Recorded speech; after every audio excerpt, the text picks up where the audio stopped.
Good morning!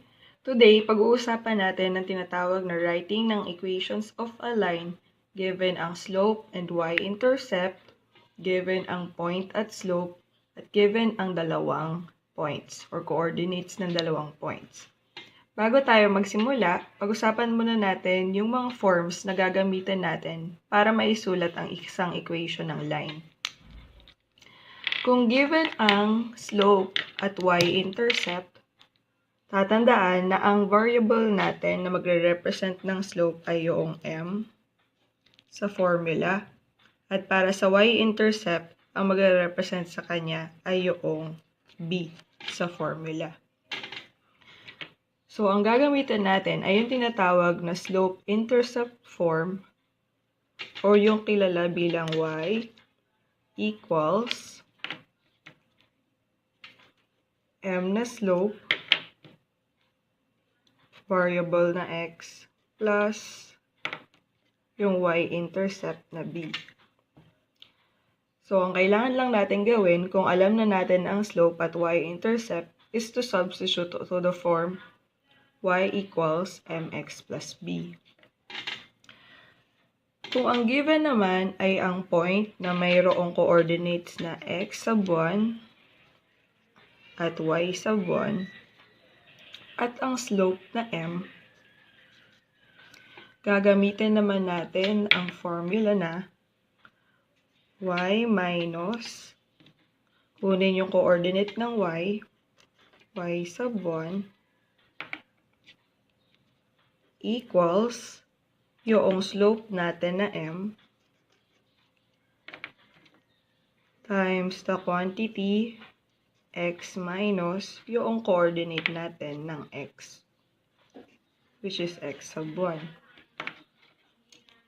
So, tatandaan, dahil mayroon na tayong coordinates ng x at y, kailangan isubtract natin siya dun sa ating y and x na variables dun sa naunang equation. Kaya nabuo itong sumunod na equation na ito.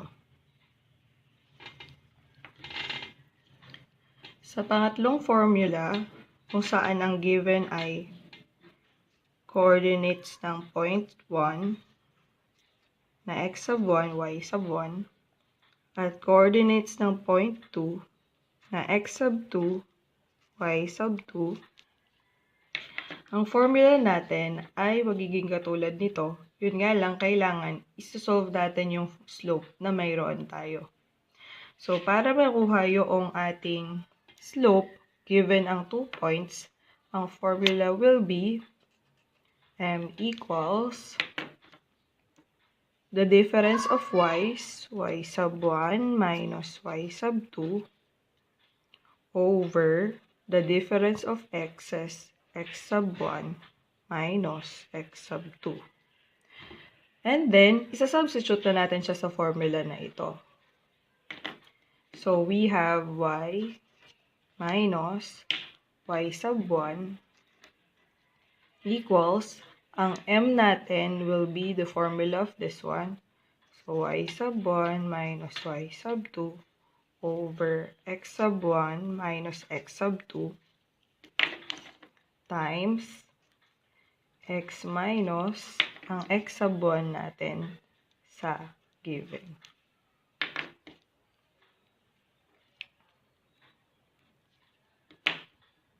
Let's have the following examples in which we will use the formula y equals mx plus b. So, given ang formula na y equals mx plus b at given na rin ang ating slope and y-intercept, ang kailangan lang natin gawin is to substitute it to our given formula. So, for number 1, we have m equals negative 6, b equals 4. M is the slope, b is the y-intercept. So, to write its equation, we will bring down or we will write y equals our slope, which is m. Ayan, so our m on a given is negative 6. Then, bring down the variable x plus the y-intercept, which is 4. So, isulat lang natin yun doon. And this will be our final answer. The equation of the line whose slope is -6 and y-intercept is 4 will be y equals -6x plus 4. For number 2, we have the slope which is 3/4, b which is -3. So to write it in our slope-intercept form, we will have y equals, m is 3/4, so write 3/4.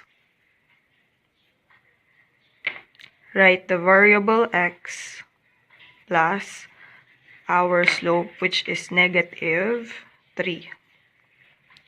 So let us simplify the signs. Since we have plus -3, this one will still be equal to 3/4 x. Negative and positive, if you think of it as multiplication, your result will be -3. And this will be your equation of the line. For the third example, our given is m equals -1/2 and b equals 5/2. To write this in slope-intercept form, just substitute to the formula y equals m is -1/2. Write the variable x plus our y-intercept which is 5/2. And this will be our equation of the line.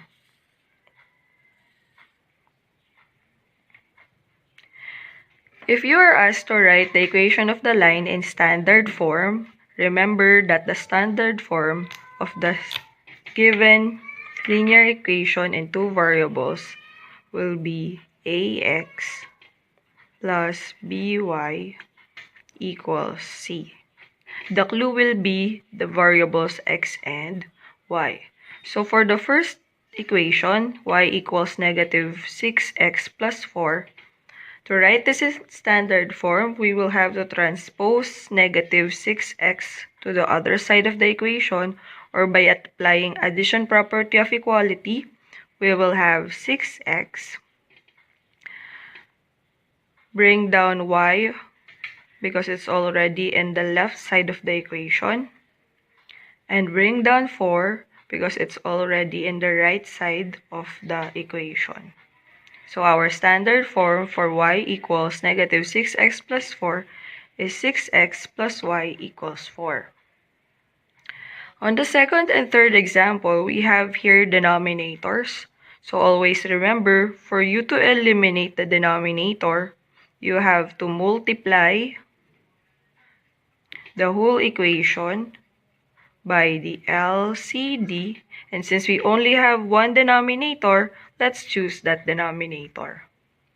So if our given is y equals 3/4 x minus 3, multiplying the whole equation by 4, you will have 4y equals 3x minus 3 times 4 is 12.